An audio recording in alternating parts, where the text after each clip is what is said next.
Hello, this is Katrina Frison. Welcome back to the channel. Welcome back to Study the Word with me.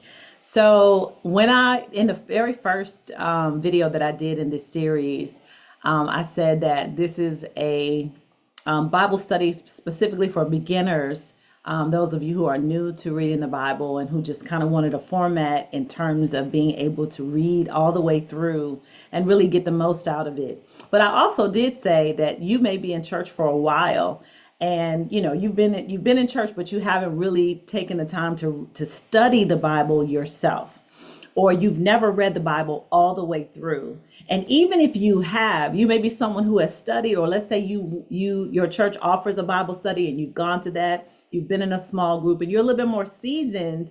So these next few videos, or the last few videos that I'm going to do in this series, are for those seasoned ones, right? Now, beginners, take a listen because this is still for you. But if you've been around the things of God for any length of time, then you're going to understand the the words that I say. You're going to understand the references that I make a little bit better. Okay, let's say it that way. So I want to delve a little bit deeper. So just go with me. I will be careful enough to take my time in it.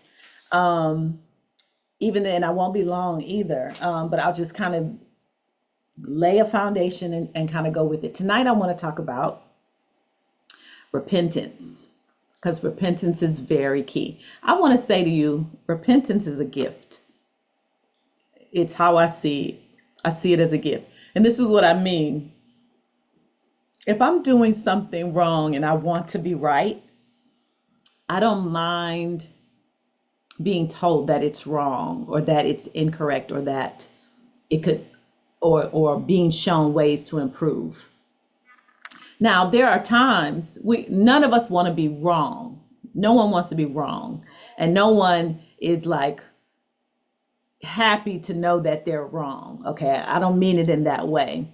What I mean is, if I'm making an error and I really want to do what's right or do a thing in the right way, I'm open to here's how you can do this better.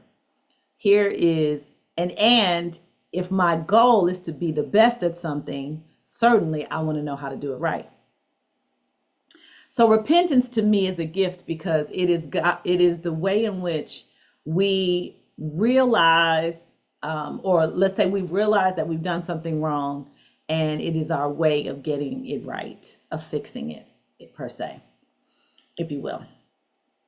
Now, let me just start out by saying, or let me also say, repentance is not solely an apology.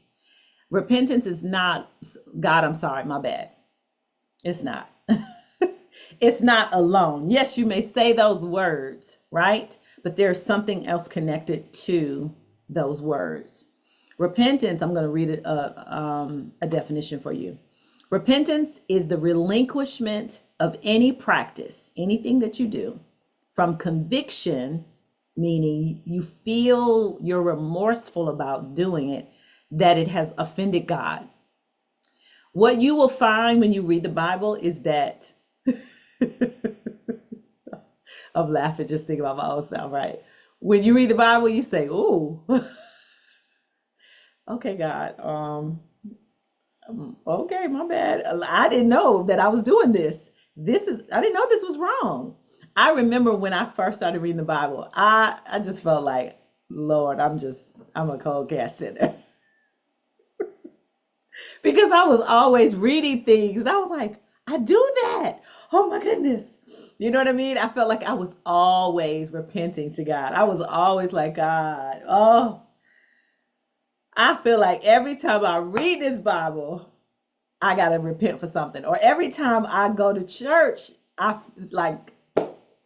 just felt like, wow, I'm terrible.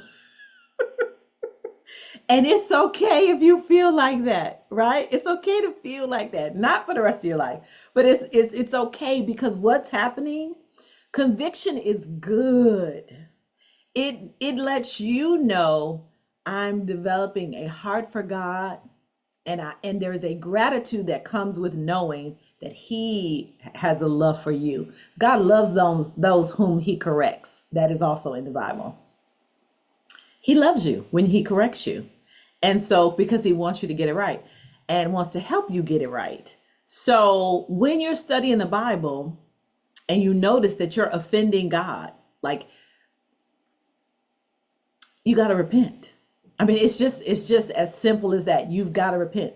In order to have the slate wiped clean and you be in right standing with him, you've got to repent. And we sometimes think, I mean, think about your own self. If someone does something wrong to you, you expect an apology at best, right? At least you expect an apology, right? But if they don't apologize and then they come to you and they're asking you for something, like someone borrows money, they don't pay you back. Let's go there. They borrow money, they don't pay you back, and then they come in to borrow some more. And you're like, oh wait, didn't I just give you, like, where's my first $20? You know what I'm saying? And you asking me for 100 now? Like, come on. Like, what is that? What's happening right now? You feel some kind of way if somebody does something and they don't apologize, and then they just act like nothing ever happened. They just all in your face. They all, lovey chummy, and you're like, wait, I think we need to have a little chat, right? So if you feel that way about people, why are you shocked when God is like, okay, I need you to repent? Wait, I need you to repent. Go ahead, do that first. Then we can. Why? You got to ask yourself, am I being, am I wanting the grace that I don't give others? Am I wanting the forgiveness that I don't give others? Am I expecting what I don't think should be expected of me? We have to ask ourselves that, because when we invite Jesus into our hearts, into our lives, what we're saying is, Lord, be the leader of my life. So whatever, now here I'm gonna give you a really great term to put in your pocket and keep, okay? It is called biblical worldview. Now, I cannot get into the teaching of biblical worldview right now at this moment in the detail. However, I did a video on biblical worldview, and in fact, at the end of this video, I will put it up so that you can click on it and hear all about the details of biblical worldview. But what I want to say is, when you give your life to Christ, what you're saying is, Lord, I will live in the way that you would have me to live. The Bible teaches us how to live. So if God says a thing is wrong, it's wrong. If God says a thing is right, it's right. Your opinion no longer matters. Others' opinion no longer matters. Tradition no longer matters. Where you live, your culture, your country, whatever, does no longer matters. It is what God has said about a thing. That is very important, Christian. And I'm talking to the seasoned ones, because we, in the body of Christ, some people tend to, I'm trying to say it in the right way. We tend to act like we don't know what the word says. Let's say it that way. We tend to act like we don't know, but there are things happening in the earth today that you know good and well what God has said about a matter. So repentance is your key. Repentance is your key to get it right. Now, just by chance, and I'm just using this as an example. Let's say you've been in a certain sin. It doesn't matter what it is. I don't even want to call one out, because I just want to give an example. I just want to drive the point home. You've been in a certain sin for years. In fact, you grew up in this sin and you don't even know that it's wrong. And then you get saved, and then all of a sudden, pow, you see a scripture and it's like, oh, wow, I've been doing that my whole life. It is possible that a stronghold has developed, meaning that thing has a strong hold on you. Like you can't just, some sins you could just throw away. You can just be like, okay, I'm going to give this up. I'm going to give this up. I'm going to give this up, right? But this one, you're like, oh, no, God. Again, I'm just laughing at myself because I'm thinking about my journey in this. And so now you need to ask God for deliverance. You're like, God, I've been with this a minute. I need you to, because what people tend to do, they say, take it away from me. You may be, I've heard people who the Lord delivered from drugs or alcoholism or, something, addictions. Let's say that, addictions. And they'll say, Lord, take it from me. Take the taste of cigarettes out of my mouth, or take alcohol or, drugs or whatever. Take it from me. But the reality of it is we have to give it to him. We have to let it go. He could try to take it. And if you still holding, think about, a baseball bat, right? If you holding on one end and God is on the other trying to get it from you, and you keep saying, take it away, but you holding on for dear life, what is he going to do? Right? God is not going to force himself on you. He's not going to, overpower you and make you serve him. He's not going to do it. He's given us all free will. We choose to serve him. So, but if you got a stronghold, you got to let that thing go. And you can ask him to deliver you. I'm just giving you like words to say in your prayers. You can ask him for the grace to change, because you got to definitely change your mind about that particular thing. And put yourself in the position, God, I don't want to do anything that offends you. I don't want to do anything that will break your heart. And let me go a little step further. We say these kinds of prayers not because we don't want to get in trouble. There are people who serve, who want to get things right because they don't want God to punish them in some way. That's not the kind of relationship God wants to have with you. He's not a warden trying to wait for the next time to strike you. That's not what, he's a loving father. He loves you. He wants you to want to be right because you love him. Because you love him. I mean, when I talk about this kind of thing, I always use the example of a grandmother. Boy, we love our grandmas. Woo! I had my grandmothers were woo, amazing. God rest their souls. But anyway, I didn't want to do anything that was going to offend my grandmother. Whatever that is, your own grandmother, right? If she don't like you walking on the carpet with your shoes, or putting washing your hands in the sink in the kitchen. Like every grandma has something that she, like, don't do this when you come to my house, right? And you know what that thing is, so you're not going to do it. Now, initially when you're little, you might be like, okay, I'm going to get in trouble if I do this, so I'll stop doing this. But as you mature in your life, you're like, I don't want to do this because this is going to make grandma mad, and I don't want to make her mad. I love her. Same thing with God.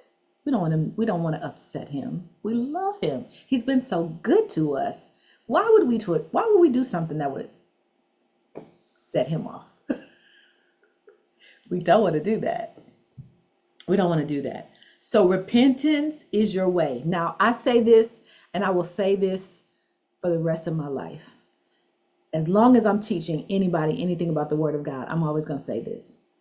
Make sure, my husband says this all the time, make sure that your repentance is up to date. What that means is every night before you go to bed, you're thinking about your day. It's the one thing I ask my family every day. How was your day? I want to know, how did your day go? And when you're thinking about your day and then you discover at a certain time or at certain times of the day you did the wrong thing, Lord, forgive me. I repent to you for the tone I had with so-and-so. or failing to do this or doing this out, like whatever the thing is, make sure your repentance is up to date. Make sure your repentance is up to date. Sometimes you do things you don't know that it's wrong, or that you don't know that you offended this person or that person. Make your repentance up to date. And I dare say, sometimes you got to repent to people. Go ahead and do it. Go ahead and do it. Value your relationships with people and repent when you need to, right? I'll give you one last thing and then I'm done. If you're a parent, this is how I taught my children how to repent to God.